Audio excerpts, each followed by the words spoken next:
Good morning, students. Today I'm going to discuss another important topic, fetoscopy in molecular diagnosis of prenatal diseases. Fetoscopy, it is an alternative for the open surgery and it causes minimum discomfort in patient. Thus, it provides a good options for treatment.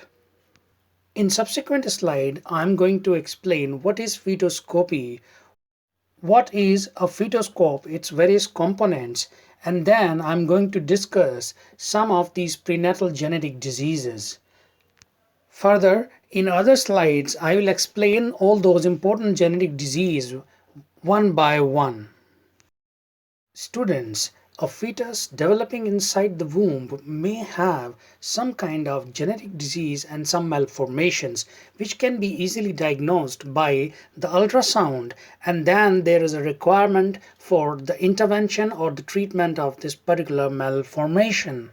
Therefore, we use fetoscopy, which is an invasive procedure for fetal diagnosis and therapeutic intervention. It is a microlaparoscopic technique used for the morphological evaluation of developing fetus. Students, by invasive I mean that some sort of incision is required or some kind of surgery is performed, whereas in non-invasive methods, we do not use incisions or cuts or in surgery. For example, the ultrasound is a non-invasive method, whereas fetoscopy is a invasive method. Students, this slide shows the structure of a fetoscope. A fetoscope, it is a pipe-like structure which is having a diameter of 1 to 2 millimeter and it is having a working length of 20 to 30 centimeter. As you can see in this slide, you see several needle-like structure. These are the fetoscopic sheets.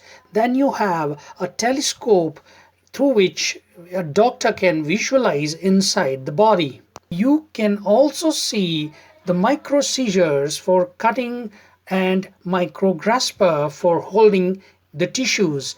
At the same time, you can see the laser fiber which is used in various prenatal diseases.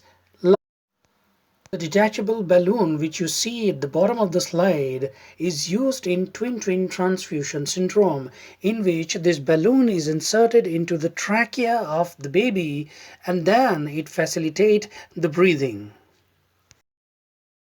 Student, this slide shows the three important prenatal genetic diseases in which fetoscopy is largely utilized.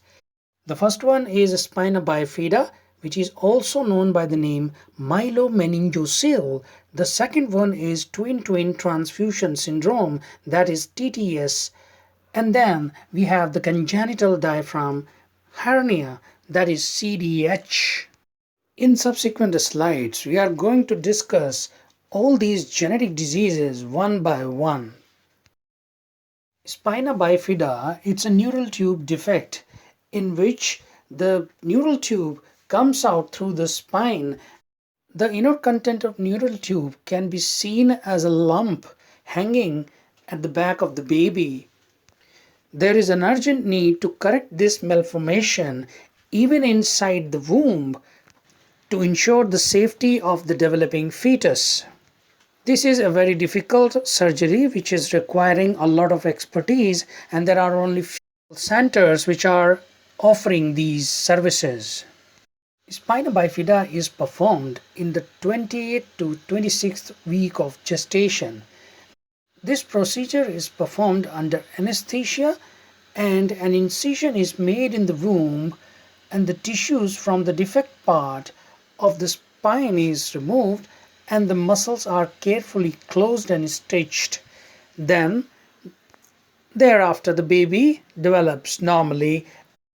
Spina bifida can be developed by a variety of methods.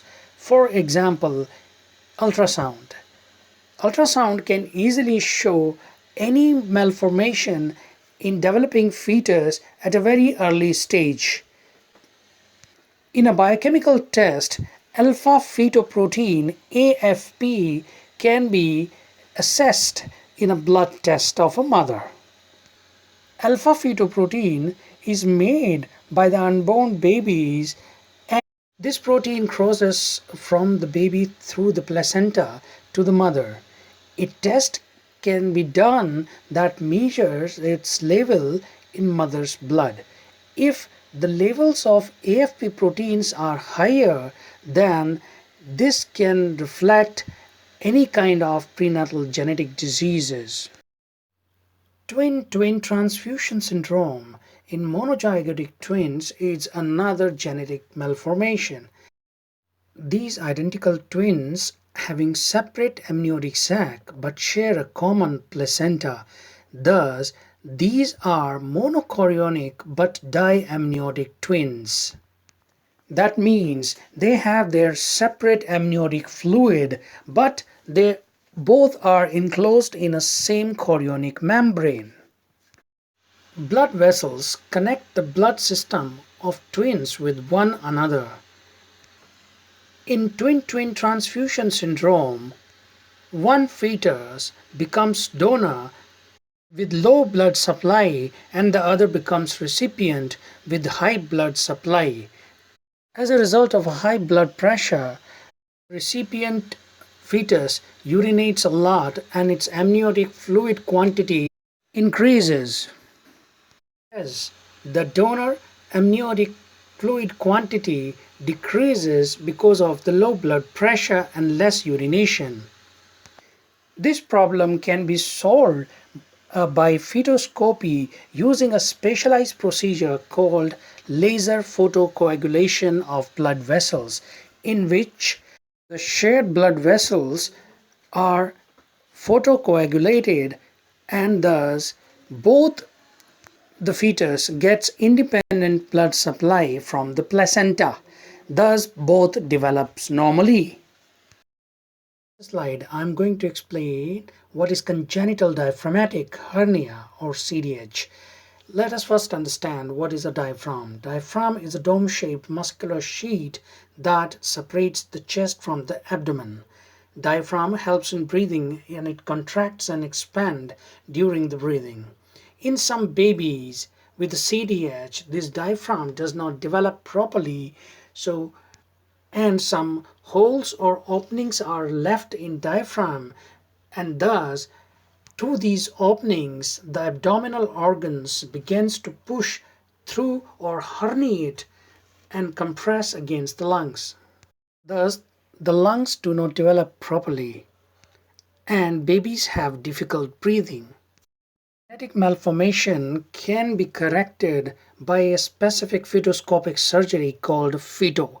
FETO is a fetoscopic endoluminal tracheal occlusion in which a balloon is inserted into the trachea of the afflicted baby with the help of a fetoscope, and then when the lung regains their normal structure and alveoli begins to work properly, then it can be punctured or it can be withdrawn with the help of another fetoscopic procedure. So thus in CDH, fetoscopy has very instrumental role